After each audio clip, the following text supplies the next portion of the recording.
Hi, this is Nancy at Notions. I am with Wendy Vecchi. Wendy is the first teacher of our Notions Commotion event. You might have heard a little bit about it. It's the first ever Notions Commotion event, and this is a retailer training with some of our vendors and their designers. So Wendy is going to show you some of the projects that she made with the 150 students that were here for the Notions Commotion event. And at the end, you will have access to the supplies used so that if you're a store owner, you know what supplies you need, and if you're a consumer, you know what supplies to ask your store owner for. So Wendy, hi. Hello. Thank you for coming. I'm done. She's done. 3-hour class. She's a little bit dumb, but she's got enough energy to show you some of the things that she did. Yep. There you go. Okay. First of all, we focused on my stamp stencil die sets with Ranger, and I wanted to show you how I store them and give you a little tip for storage too. So this is my Make Art stencil binder from Stampers Anonymous, and you can see I have it decorated with my Make Art logo. Let me turn it around for you. There you go. There's a better look. And here's how I store my stamps in these little Sizzix pockets. But the tip that I wanted to show is that each stamp set has a backer sheet on it, and I was always losing this. It was really annoying. So if you put a little piece of packing tape and make a hinge, you'll never lose your storage sheet. So your stamps won't be stuck to anything. They'll always be covered up and protected. Put them back in your pocket and you're ready to go. So here's one of the cards that we made here at Notions Commotion, and this was a fun one. This is my mini frames and hearts, and these are made by Stampers Anonymous. This is what the package looks like when you're in the store, so this is what you'll see. Most of my matte minis have only 2 sheets in here. This one actually has 4. So what comes in this package is 2 horizontal hearts and then 2 vertical hearts. So what's nice about these is these will just pop apart, and now you have the option to use just the heart. You can use just the frame, or you can ink both a different color very easily because they're 2 separate pieces, pop them together, and that's what we did on this card. Okay, here's another card that we made in class today. This one features my stamp stencils and dies again from Ranger and my picket fence from Stampers Anonymous. This is a fun one, and here's a little tip on how to get these berries positioned perfectly. So if I have my card done, I'm going to put my magnets on here to hold my card in place while I'm working on it. Before I glue anything, I want to stamp some things in the background, so I'll just kind of position my die cuts, and mine are not colored, and I'll just kind of position these where I think I want them. And then maybe I'll have a little flower sticking out here. Okay, so now I want to add some filler stamps in the background.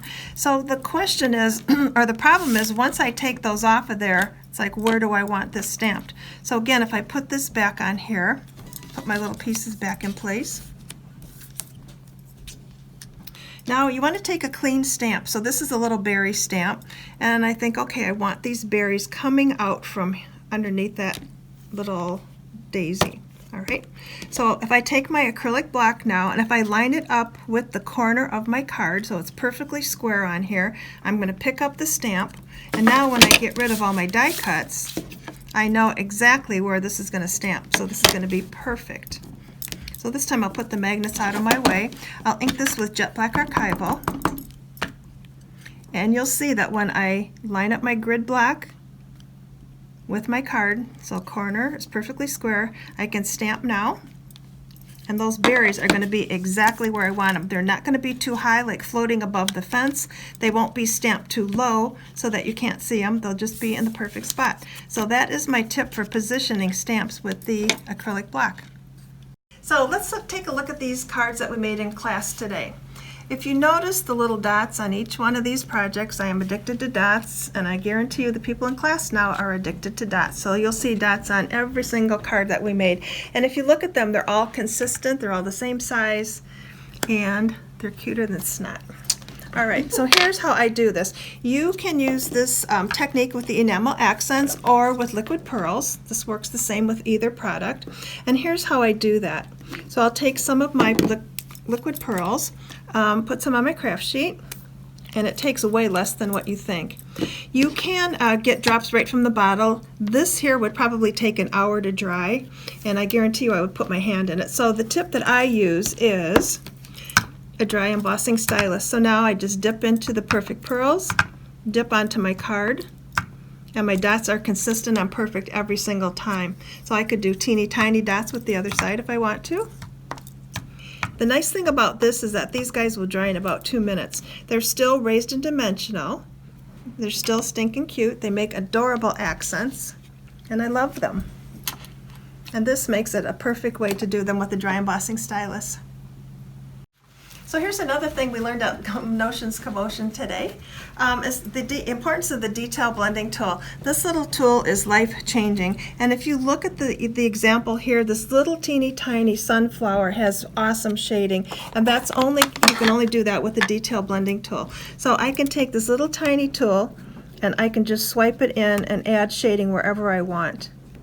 And it makes a huge difference in your art to have multiple layers of color and different variations in your color. So you can see I used orange blossom down here. I could go ahead and add a little bit more sunflower up on the top there if I wanted to.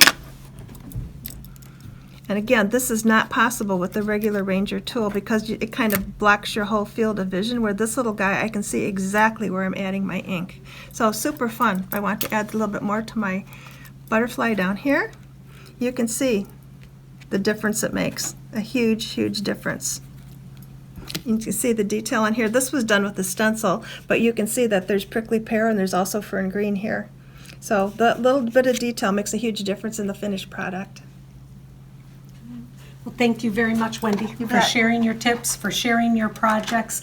Those of you that are interested in seeing more of Wendy, you can see her on her YouTube channel. If you look up Wendy Vecchi, she's going to be making art all the time. You'll see all of her fun techniques. So if you are a retailer, we've said Notions Commotion about 10 times just in this little video. Notions Commotion is an event that we had, and this is a vendor training for retailers. So contact your sales rep. We'll be doing this again sometime. If you are a consumer, this is when you want to contact your retail store. Say, hey, I just saw a video with Wendy Vecchi and she was showing me how to use the detail tool and the little the station and stuff. So don't go to that retail store. Be sure that they're picking that up for you. And thank you very much for watching.